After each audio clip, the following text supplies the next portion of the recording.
Greetings. Good morning. I don't know about you guys, but I'm ready for a border run this morning. I have a lot to talk about. I meant to come on yesterday, but I'll tell you about my day in a minute. If you don't know who I am, I'm Suzanne Titkemeyer. I used to write a column called No Longer Quivering for Pathos for nearly 10 years. Now I'm just retired in Costa Rica doing my own thing.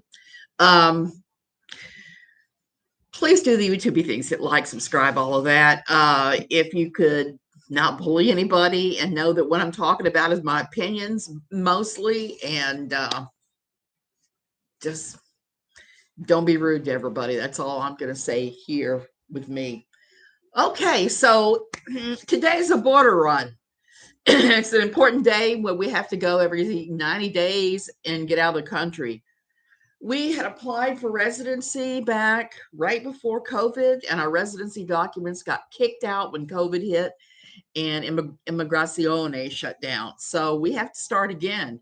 We haven't started again. We started the process, but we haven't finished it yet. So we have to make the every 90-day border runs to keep our visas active. And this one's going to be an interesting one because I'm about a week past due. Jim got here after so I have a feeling I'll have to pay the fine, but it's a little teeny tiny one. So I'm not real upset about that. I'm not upset at all. I just have to say before I start talking about that and the photos and all that, this morning I got up to the most beautiful sight you could ever see. I got up, I was making my coffee, I was drinking coffee, iced coffee, and started hearing parrots hooting. Looked up at our starfruit tree while I'm making coffee, and I can see it's moving around. I can see the occasional little yellow flash. So I went outside with my coffee, and I'm standing there on the deck and watching as a flock of parrots just burst out of the trees and flew feet from me. I got to see their undersides as they're flying up over me. It was wonderful. I never tire of watching the parrots here. And they're not always in the starfruit tree, but they come around enough. They come around, especially at night, right before bedtime. I will never tire of that here. If there was ever a reason to move to Costa Rica for me, that is it. That is it. Looking at parrots.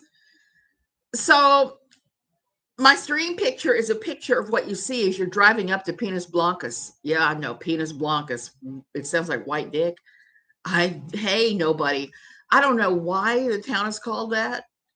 I know there's some other Penas.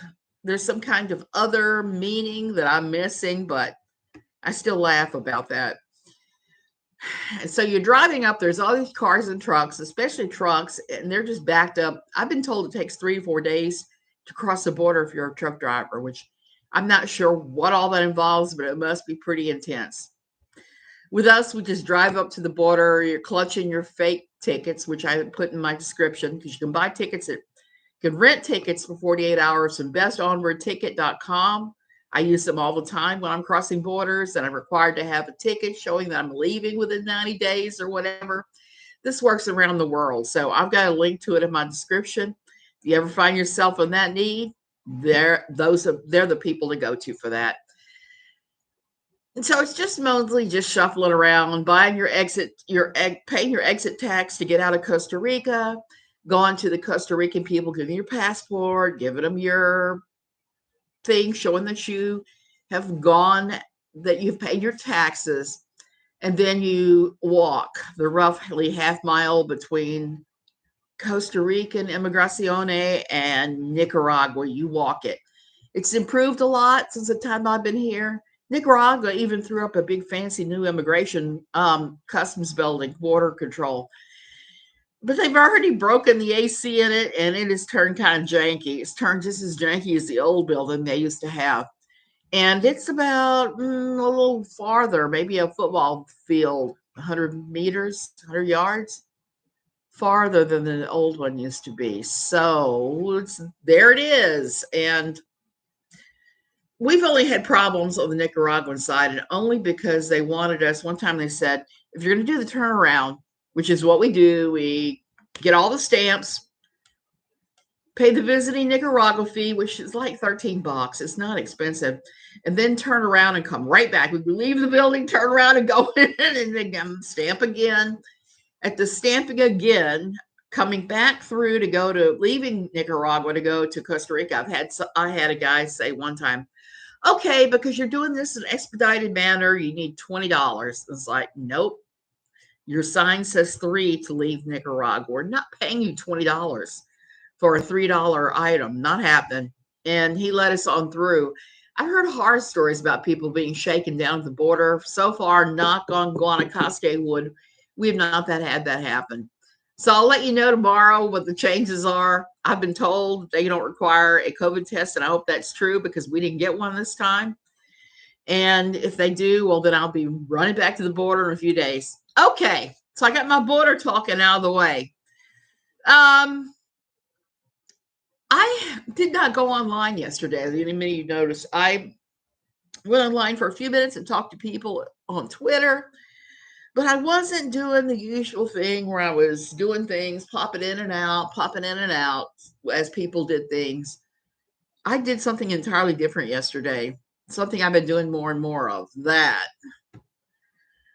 Yesterday, I had another flare up of my stomach that was so severe that I just could not move. It was awful. And it was kind of funny because once about, I guess, 7 o'clock or so came last night.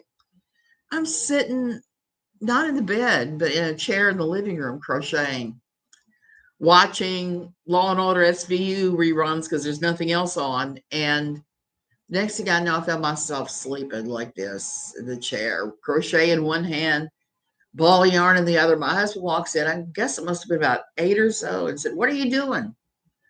"Sleeping."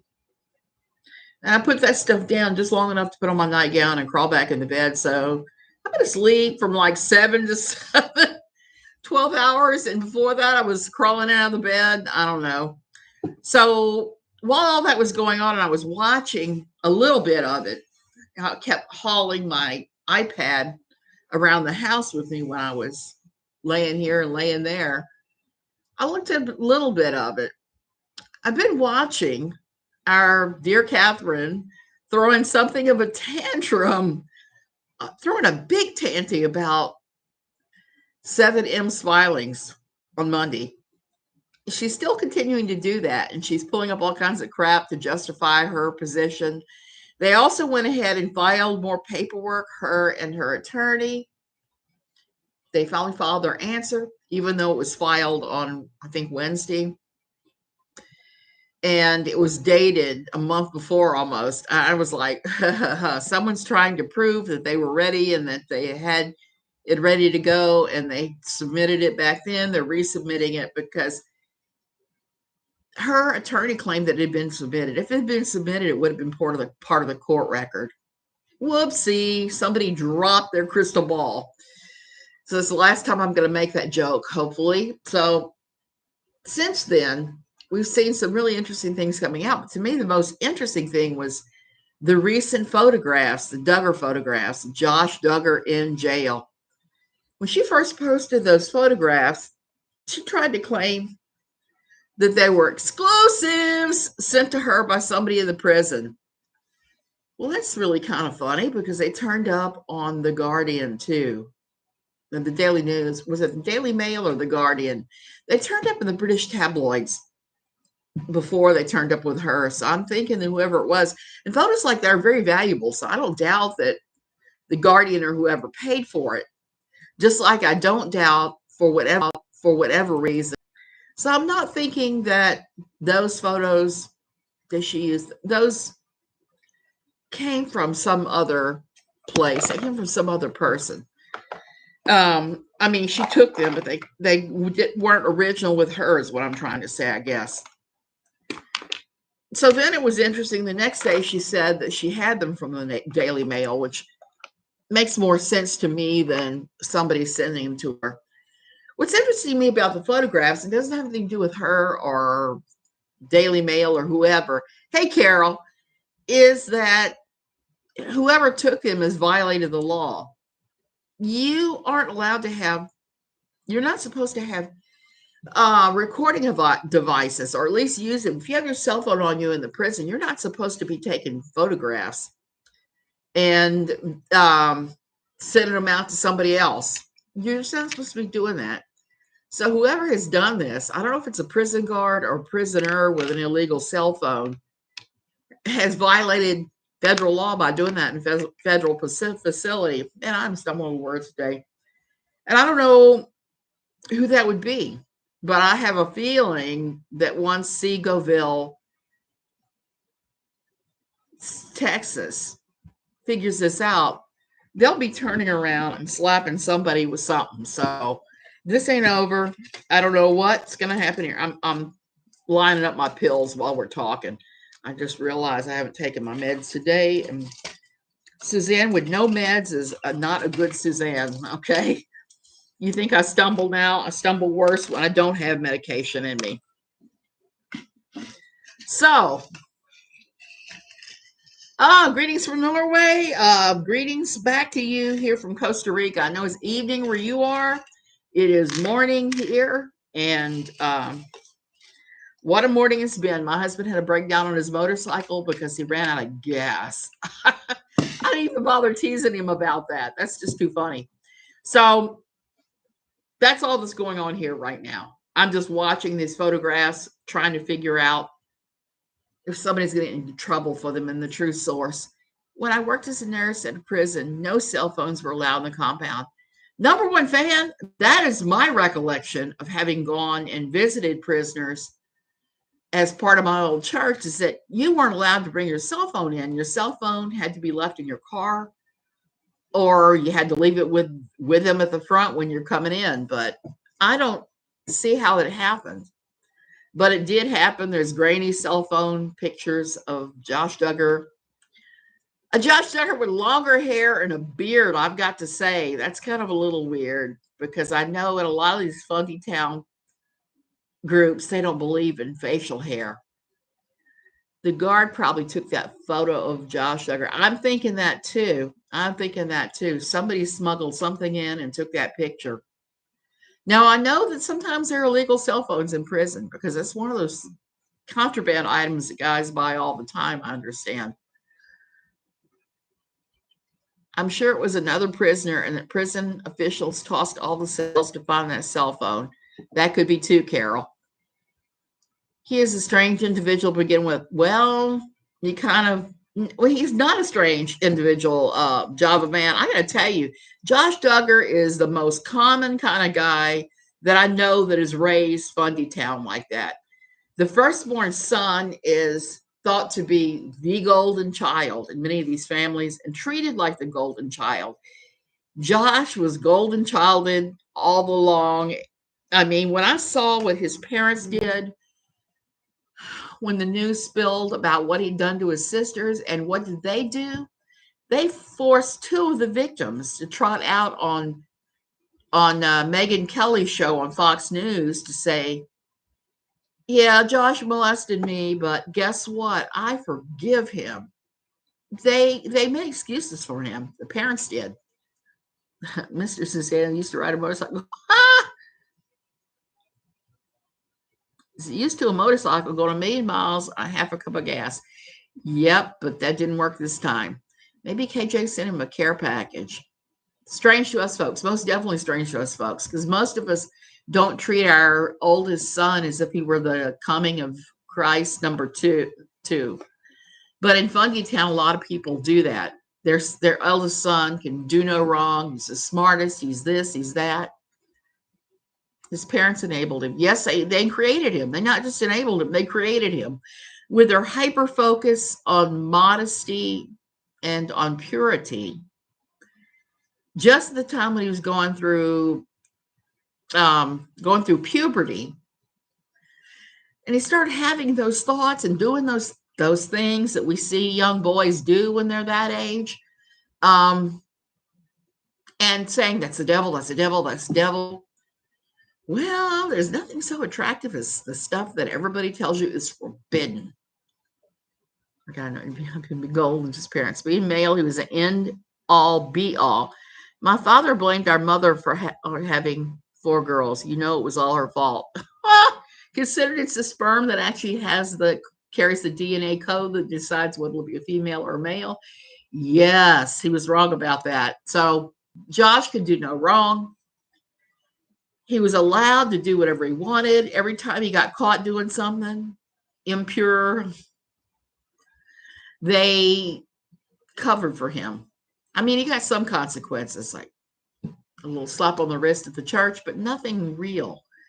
And what do I mean by real consequences? Okay, him having those lustful thoughts and being interested in porn as a teenager is not really that bad. Okay, those are pretty normal things. But nobody in his life talked to him about this and said, hey, this isn't normal. Well, this isn't, excuse me, this is normal. This is just not right the way you're going about it, but you're very normal. But please don't look at porn. Instead of treating this as a piece of normal development, they treated him like they treated it, not him, like it was some kind of deviant behavior. And the next thing you know, he's doing all the stuff. And every time that they caught him doing something and excused him, it got worse and worse. It went from normal behavior to abnormal behavior to complete deviance because of everything that had gone down. And they could have stopped it. They could have stopped it when they first had problems with him. Hell, they could have stopped it when he touched his sisters and got him real, genuine therapy, and we would be in a different place today. Unfortunately, since that type of quiverful evangelicalism believes that any therapy or psychiatric treatment is wrong, and because they think it's wrong, hey, Grace Peter, they demonize everybody that has that. Now that we're in the fourth quarter of 2022, I wonder how many lawsuits KJ is going to have in 2023. Java Man, I don't know. What's going on right now with 7M is just pretty crazy. I don't blame them one bit for pursuing her because they have a legitimate case. She said that Robert Shen was sex trafficking people. She said they're waterboarding.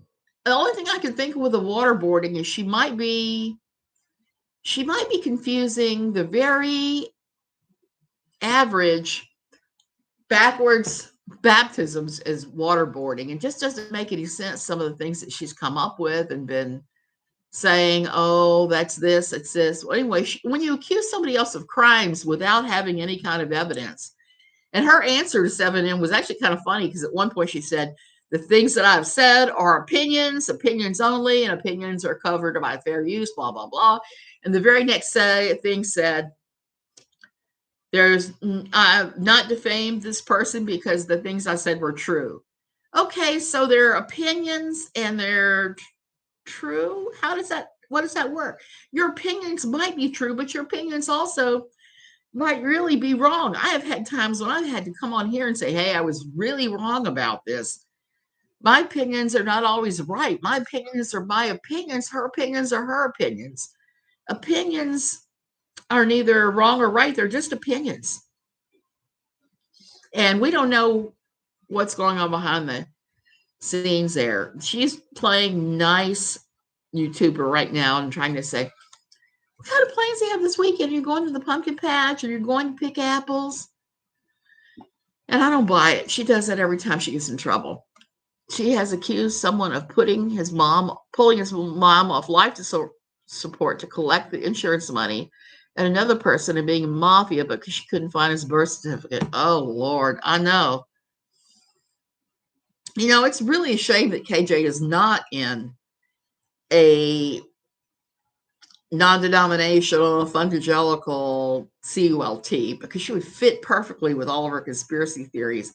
These are the kinds of things that I heard said all the time in my old church. I would just I would just change the subject, get away, all that sort of thing, because I don't believe in some of this stuff. One of the ones that my husband knows here is still arguing with him about global warming, saying that global warming isn't real at all. Well, about that, 96% of scientists agree that it is. I'm going to believe in science and scientists. So there's that. I don't know why this person feels like that's some kind of hill to die upon in Christianity, because it's not. Plus, the discipline would do her some good. Well, it would do her some good. But I can tell you this, church discipline it can be awful. That's why I had to go through therapy, was to get over not just the craziness of the CULT, but some of the things that were said and done as I was leaving. Being told that my husband was being cast in outer darkness and I should divorce his ass. I just stayed the cold. Uh-uh. Doctors don't just randomly allow people to be taken off life support. I know that. My father we had to pull him off life support. We had to sign paperwork. We had to be in agreement. We had to sign paperwork to do it. It's not just something that, okay, we're going to do this now. Not at all. Florida is going from subtropical to tropical due to global warming. Yeah, I know, which means that iguanas are moving in. They say iguana meat is delicious. I don't know. I've never been brave enough to try it. When our pool boy caught a 5-foot long iguana and said he was going to take it home and make soup out of it, I didn't eat any of the soup. I just couldn't get over it because I was watching this iguana. So he fell off the tree. The guy grabbed him, chopped his head off. It's like, ah! They say it's tasty. I don't know. They make soup from it. Iguana sopa is very, very popular here among Ticos. I haven't gone native enough yet to have the ability to look at the soup. It doesn't do it for me. So there's all these things, but she would fit perfectly in one of these. Hell, she would be a good CULT leader, except that in the kind of places I'm talking about, women don't have leadership roles beyond running the church nursery, running the entertainment division, any of that. I'm not entertainment. What am I saying? Hospitality and all of that. I bet iguana meat would be light and flaky. I bet it would be. I don't think it'll be similar to chicken. Chickens and iguanas are kind of related.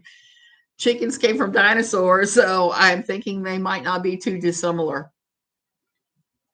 Oh, good to see you, Ginger Lee. Good to see you. So we're just kind of wrapping it up, and I'm kind of talking about iguanas now of all stupid things, after having talked about the 7M suit and how KJ had these photos she claimed she got from an insider at Seagoville.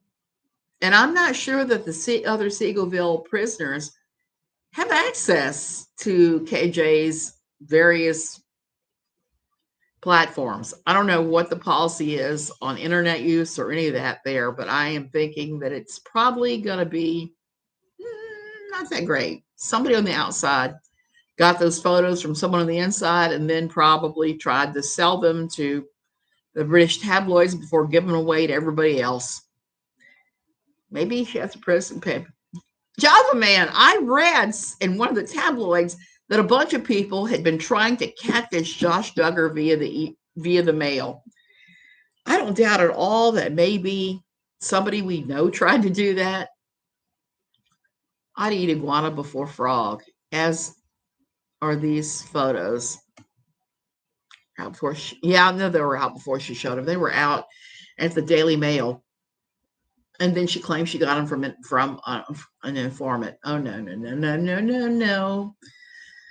I've eaten frog. I'm Cajun, okay? And it's very light. So I don't know why I didn't try the iguana. Probably because I've seen the iguanas crawl around the trees here. Java, that would explain a lot. Yeah, it would be. Her informant is the Daily Mail. It's always been the Daily Mail. She has always combed the British tabloids for things that aren't available here in the States. So we know that's one of her informants. It's ridiculous, huh? I think so. Anyway, I better go. My husband got home. We got to make a border run. Like I said, it's mostly just annoying. I just don't want to do it. I'm not feeling it today. Normally, I'm all excited, like, making a border run. This time, I'm kind of like, we're making a border run. I think I'm going to have to put the screws to him and see if we can go ahead and refile to be resident, so we would never have to make the border run. there's only a handful of places you could even go to cross the border here, and it is just such a bizarre experience. I'm going to try to take video this time and upload it here because it is such an incredibly weird thing. I want you guys to see how much of an incredibly weird thing. The weirdest thing is the large area that is kind of no man's land between the Costa Rican border building and the Nicaraguan border building. A lot of that land there is considered kind of a no man's land. And when COVID first hit and people were going from Costa Rica to Nicaragua to get to their homes in Nicaragua, a lot of Nicaraguans got caught without the right paperwork and ended up living for a while. There was a tent city in the no man's land. Oh, so I really don't want to deal with that. Yeah, happy Thanksgiving to you fellow Canadians. Yes, digitally, I saw that was coming up. We usually go to Canadian Thanksgiving here at one of the restaurants. It's delicious. So we go with our Canadian friends and they go to American Thanksgiving with us a month or so later, 6 weeks later. It's a lot of fun. There are tent cities in DC. Yeah, I know that, Java, man. I've seen those too when I've been through there. But usually you don't see tent cities here. Now you see corrugated iron cities where people will take scrap and will build houses and things. You see that sometimes. The funniest one I ever saw was somebody built like a 3 or 4 story structure out of corrugated tin on top of a building in downtown San Jose. The building was 3 or 4 stories. They put 3 or 4 more stories on it. And you're looking at that and you're seeing how wobbly and barely put together it is with ladders instead of stairs. And said, you know, the first good earthquake that comes around here in San Jose is going to knock that thing down. So better be a tent than a corrugated iron shed. Turkey here in the States, Aldi's was $1.99 a pound. Whoa. Yeah, a really strong wind. And we do get those coming up in January when the trade winds come through. That's always an experience because it knocks all kinds of crap down. And I usually end up having to get the gardener here to cut a lot of limbs off trees so we don't end up with down limbs, with fallen trees and the like. Okay, you guys, I'm going to go ahead and go. Like I said, I was sick all day yesterday. There was no way I was making a video of any sort. Today, not feeling 100%, but I got the bar on I got to do. So I got to behave myself and all that nonsense. No fun. No bueno. No bueno. Love you guys. I'll see you later.